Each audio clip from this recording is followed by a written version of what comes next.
Karena nampaknya isu ini di media sosial masih terus ramai, sudah beberapa hari terakhir nih Vi, ya Iya, kan? iya. Nah, Segala macam komentar ya. itu dia. Kita coba akan bahas hal ini seperti apa petanya di media sosial. Sudah terhubung bersama kami ada Pak Saud Situmorang, pimpinan KPK periode 2015-2019.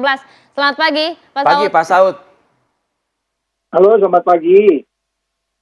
Selamat pagi Pak. Terima kasih sudah berkenan diganggu akhir pekannya Pak Saud. Ya, ini enak Ya. nih. Ini enak ya Pak ya? Enak nih. Udah tersambung juga nih ada Mas Ismail Fahmi, founder Drone Emprit. Selamat pagi, Assalamualaikum Mas Ismail. Selamat pagi, Waalaikumsalam warahmatullahi wabarakatuh. Selamat pagi, Pak Saud. Iya. Nah, Mas Enak Ismail juga nih. enak juga Enak nggak juga Mas nggak? kira-kira? Mas Ismail, kalau gitu langsung saja Mas, bener nggak sih ternyata pembahasan topik mengenai KPK versus Polri di media sosial ini semakin hari semakin tinggi, peta di media sosial seperti apa? Ada data nggak Anda Mas? Ya, betul. Saya ada data. Barusan tadi pagi juga saya share itu di Twitter. Jadi kita ambil data seminggu terakhir. Oke. Percakapan itu naik terus ya. Dan saya ambil ingin tahu percakapan tentang KPK secara umum dan terkait dengan Firly. Ternyata mayoritas percakapan publik itu terkait dengan Firly-nya ini, bukan KPK-nya. Tentang KPK ada, dan dengan positif lah, sedikit tapi terkait dengan OTT Bupati Meranti gitu. Tapi yang paling besar adalah soal kontroversi terkait dengan Firly. Dan itu sentimen negatifnya sangat tinggi sampai 77% ya. Dan sementara tadi yang kayak prestasi OTT itu hanya 18% dilihat oleh netizen. Dan kalau kita lihat apa sih yang dibicarakan oleh netizen ya terkait dengan sentimen negatif ini. Jadi yang paling besar memang kaitannya ya yaitu warna merah itu besar sekali netizen bicara soal pencopotan Irjen Karyoto dan Brigjen Endar ya karena dianggap ya Indonesia menganggap sepertinya karena tidak mau menaikkan kasus Formula E ya. Kemudian juga soal Firly yang diduga terlibat membocorkan dokumen hasil penyelidikan ya. Kemudian juga tudingan dari netizen, Firly ini ingin menghasilkan KPK dengan membawa KPK ke politik. Dan kemudian juga ada persetujuan seolah-olah itu antara Firly dengan Kapolri dan kemudian juga dengan Presiden. Dan ini juga disoroti oleh netizen. Jadi hal seperti ini akhirnya menjadi satu tuntutan, akhirnya netizen minta kalau Firly ini dicopot, gitu lah kira-kira gitu.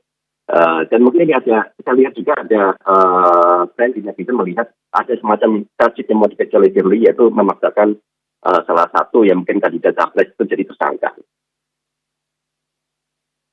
Mas Ismail, artinya ternyata netizen ini tidak hanya membahas mengenai tarik ulur penugasan Brigjen Endar saja, tapi juga bahkan hingga tarik-menarik ke kasus-kasus yang ditangani oleh Brigjen Endar juga ya di media sosial ya?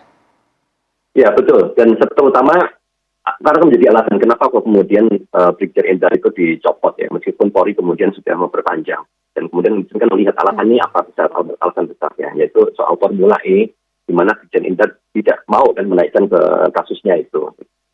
Kemudian juga isu-isu yang lain dihadapi oleh Firly. Jadi ini menarik akumulasi kejadian sebelumnya yang disoroti oleh netizen itu menjadi satu perbincangan yang sangat besar terkait dengan Firly dan KPK beberapa hari terakhir ini. 10.000 mention dalam waktu 1 hari. Satu hal lagi sebelum saya berpindah ke Pak Saud Situmorang. Mas Ismail, kan kalau kita kenal istilahnya maha benar netizen dengan segala komentarnya gitu ya.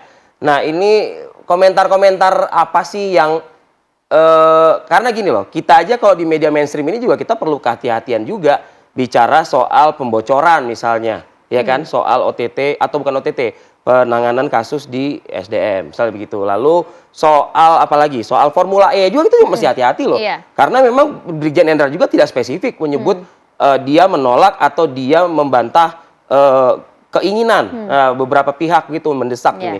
Boleh di-spill nggak sih Mas? Nah, Komentar-komentar pernyataan seperti apa sih netizen kita nih Mas? Boleh.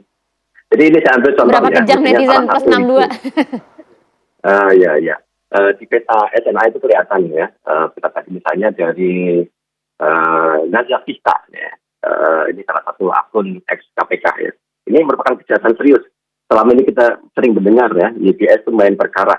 Kali ini fakta dan buktinya jelas. Firly ini merusak KPK dan arogan sekali. Nah ini misalnya. Jadi sudah sangat spesifik.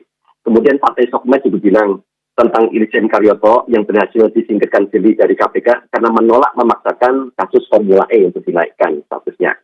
Kemudian juga ini ada dari Paijo Dirajo, ya. Ini juga ex KPK sebelumnya kalau nggak salah ya. Nah, ini tentang ada karikatur ya, karikatur sangat relevan di mana Firly ini berhasil menjalankan misinya menghancurkan dan menguburkan salah satu lembaga anti korupsi yang terbaik yang telah dimiliki oleh bangsa ini. Dan ini sebagai contoh ya, tiga postingan yang sangat banyak di-retweet karena itu disampaikan bukan oleh buzzer, tapi oleh akun-akun yang real ya, akun-akun anonim juga, tapi volumenya sangat besar gitu.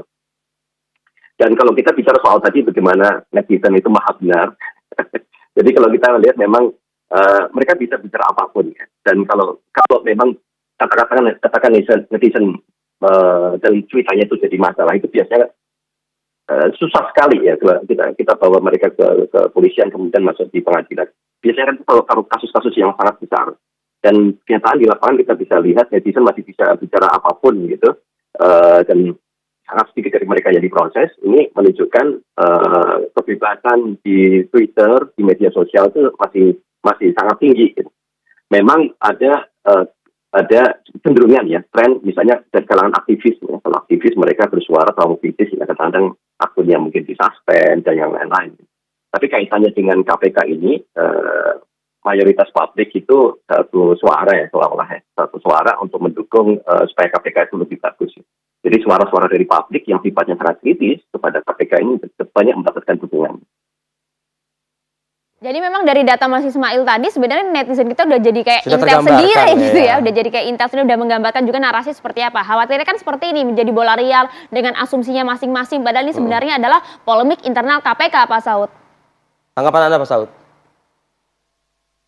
Ya, jadi sebelumnya saya terima kasih dulu buat Mas Fahmi sudah menyampaikan kita hari ini bahwa crowd itu, atau kalau kita sebutnya netizen itu, wisdomnya jauh melebihi kita yang bertugas dimanapun kita. Jadi wisdom crowd itu adalah sesuatu yang sebenarnya kalau bahasa politiknya itu kan suara Tuhan ya. Jadi saya bisa salah, Mas Fahmi bisa salah, tapi wisdom yang crowd yang menyimpulkan bahwa ada abuse of power dan sentimen negatif 75% itu sebenarnya itu sudah diramal ketika kita